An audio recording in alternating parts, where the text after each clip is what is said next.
Hi, you're watching WION special broadcast at 8 p.m. with me, Sana Khan. Over the next half hour, we bring you the news about the possibility of there being more water, much more than what scientists had thought, all thanks to India's Chandrayaan.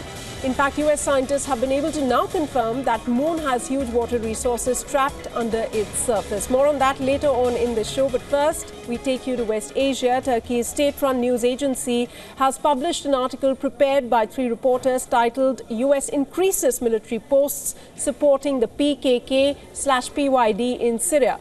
In reference to the Kurdistan Workers' Party and the Kurdish Democratic Union Party, this report reveals crucial information on some of the US bases and on French and American soldiers in the region. The article and a detailed map appeared first in the Turkish news agency's English version. That's on 18th of July, and the next day this information spread to international media outlets as well. The US military, obviously miffed by this article, called it irresponsible. Sensitive information is now in the hands of enemy that they are fighting, the Islamic State. Does this expose put at risk the lives of US intelligence and military personnel? Also, this information was obviously put out in the media by official agencies in Turkey. We take a look at the story closely to decipher the goings-on in Syria vis-a-vis the various stakeholders at present.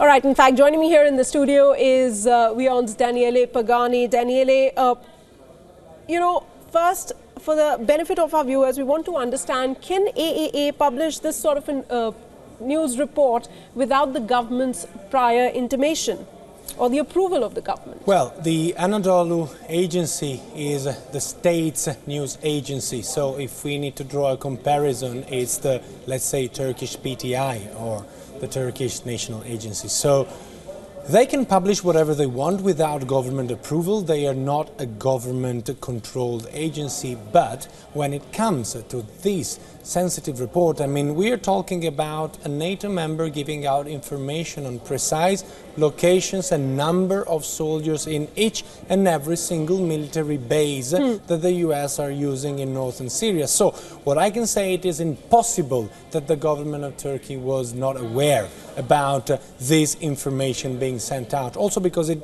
contains military classified information, and if not classified, very sensible information. So there is support of military intelligence then, in other words? I would say that for sure. It's impossible. Well, the reporter who actually filed these maps say that it's only fruit of his work on the ground. He said that he's been extensively in Northern Syria, which is absolutely credible, but you also need a little bit more in order to understand exactly how many soldiers do they have. It's impossible. You don't just walk to a military base and ask them, hey, how many soldiers do you have here while you fight the Islamic State? It's not how it goes. You observe, you figure it out, but for precise figures, you do need support from either the intelligence, the Turkish intelligence, or the Turkish government, which is definitely aware about the numbers, because there are talks between Turkey and the US. Right. In fact, we're going to play out that report in just a few seconds. Joining me on the show this evening is also Dr. WION. He is a writer and political analyst, also a South Asia expert. Dr. Awad, what's your understanding? Why would Turkey do something like that, bring out confidential military information like this in the public domain? Well, actually, yes, they wouldn't have been able to do it without the approval of the intelligence and the military. But if we know the relation between the cohesive relation between the United States and Turkey at the early days of the war on Syria, they were quite active together. But then Turkey later on realized that the American military bases, actually, they have a sinister plan, which they have not shared it with the Turk, which is that they wanted to create an autonomous region in the northern part of Syria where the Kurd minorities are there. And that is one of the torn issue that Turkey has been now very much apprehensive of the American motives, and they have exposed this one to expose also that the American actually plan is not to defeat Daesh, because if you remember, the Secretary of the United States and the Defense Secretary said it long time ago, if you wanted to finish Daesh, it take us only 6 months to finish them off. So the Americans now have illegal military bases, which is amounting to 11 military bases inside Syria, and they have around 1,500 soldiers, including the French soldiers and the American soldiers who are in these bases. All right, Dr. Awad, do stay with me. Let's quickly play out that report of the very latest, this Turkish news agency putting out this report talking about the exact location of the US bases in north of Syria. Take a look.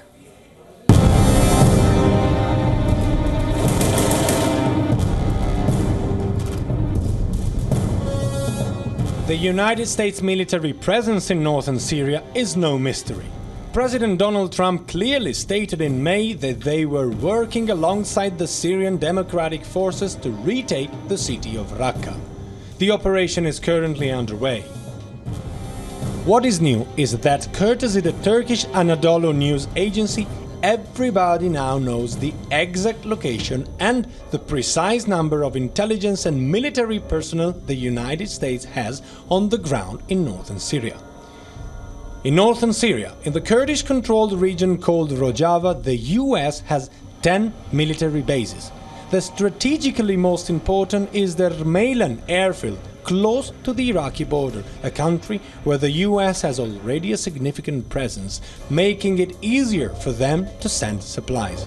Rmeylan enables also the United States to carry out all kinds of operations far from prying eyes.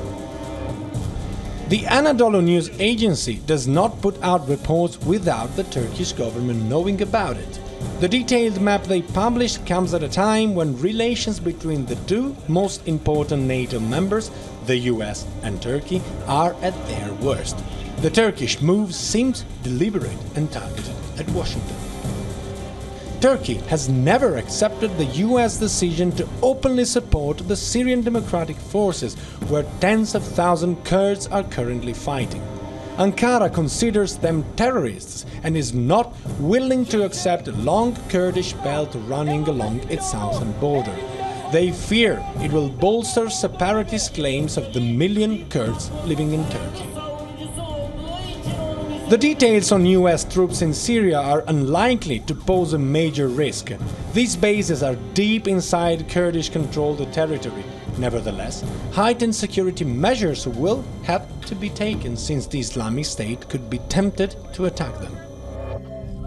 If the United States' presence in northern Syria was no mystery, what is still unclear is what use United States troops are making of their bases in Jordan regarding the Syrian scenario. Months ago, outside the King Faisal airbase, a Jordanian soldier killed 3 American elite Green Beret commandos. Media reports say that the 3 were part of a covert CIA operation called Timber Sycamore, aimed at training Syrian rebels to topple the president of the country, Bashar al-Assad. A video of the shooting recently emerged and shows how the killing was premeditated. The attacker shoots for more than 5 minutes, despite the United States soldiers shouting out their identities in Arabic. Why he attacked remains unclear, but it is speculated he could have been an Islamic State sympathizer. An investigation conducted by the SOFREP website, which is close to the US intelligence community, confirms that the Green Beret were working on a CIA covert operation. It criticized the United States intelligence for not properly vetting the trainees. According to SOFREP, the risk of infiltration by terror outfits was very, very high. A whistleblower and former Green Beret corroborated this information. Talking about local fighters trained to fight Assad in Syria, he stated that everyone on the ground knows they are jihadis. In 2013, the United States openly supported groups active within the Syrian army and agreed to provide them with lethal weapons. Many were skeptical, since the Free Syrian Army had already started breaking down, with many of its members joining Jabhat al-Nusra, once the Al-Qaeda branch in Syria. There is still a lot to learn about the CIA's role in arming and training dubious Syrian fighters, but it is undeniable that the CIA had a role in creating the current turmoil in Syria. If one has to go by history, arming local fighters to topple governments has always been an American strategy, more often a failing one, which ended up perpetuating instability and war. Bureau Report, WION. All right, let me go across to Daniele very quickly. Daniele, you mentioned in that report that it wasn't a mystery that the US had presence in terms of bases in northern Syria. How does this expose impact practically US's position in Syria?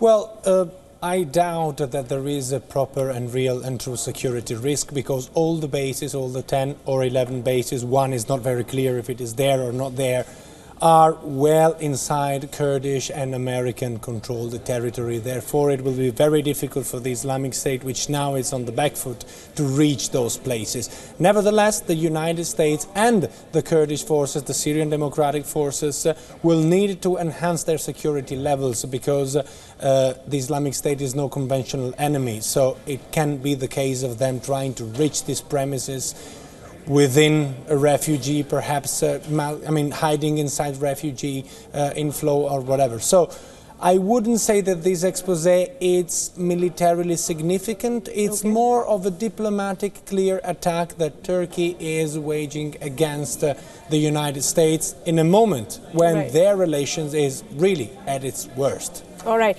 Dr. Awad, would you agree with that?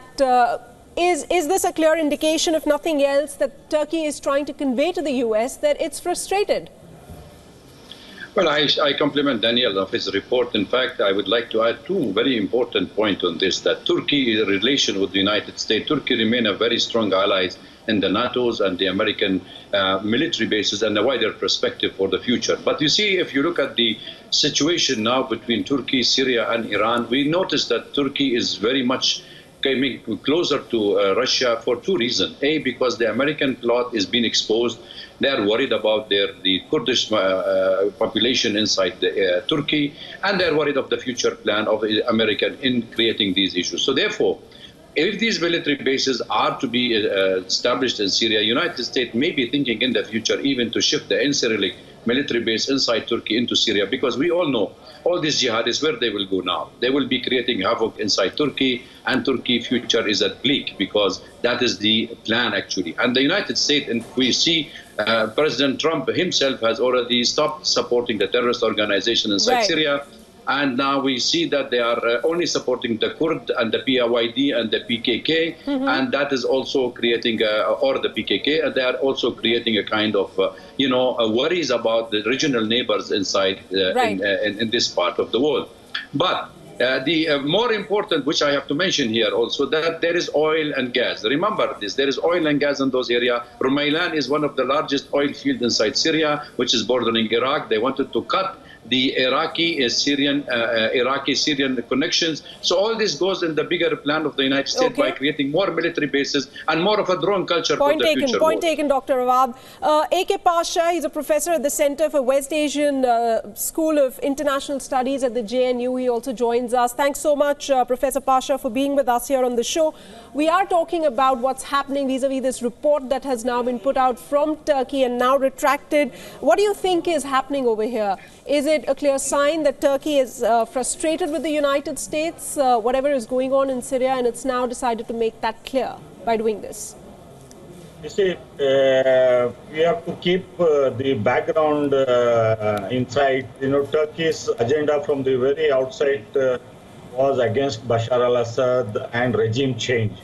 And number two, they tried their level best to arm anti-Bashar al-Assad rebels and supply weapons, logistics, no-fly zone, and so on and so forth.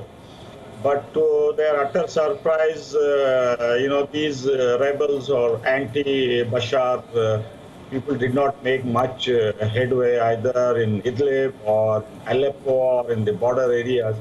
Because the strategic aim of the United States and the West shifted towards arming and supporting the Syrian Kurdish groups, which came to them as a shock. For quite some time, Turkey was grappling with this internal conflict within NATO. And that is how it is unraveling now.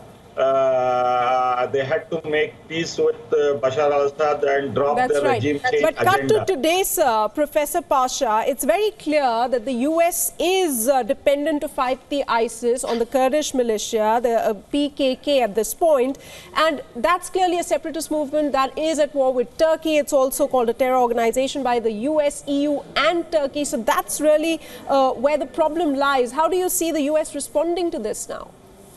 You see, the United States wants to use both the Iraqi Kurds and the Syrian Kurds in their project of Greater Middle East, as they call.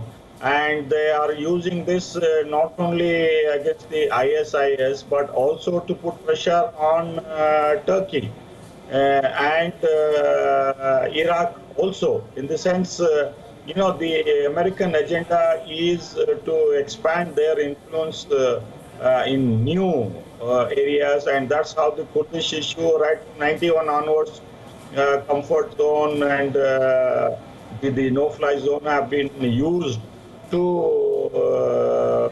win over the Kurdish group both in Iraq and in Syria. So what their agenda started in 91, now we are seeing in practical shape how the United States and the West can go against their own major NATO ally. Right. Dr. Awad, the US seems to be struggling to balance out the tensions between the Turks and the Kurds over here as far as Syria is concerned. Will they be successful in their objectives is the question.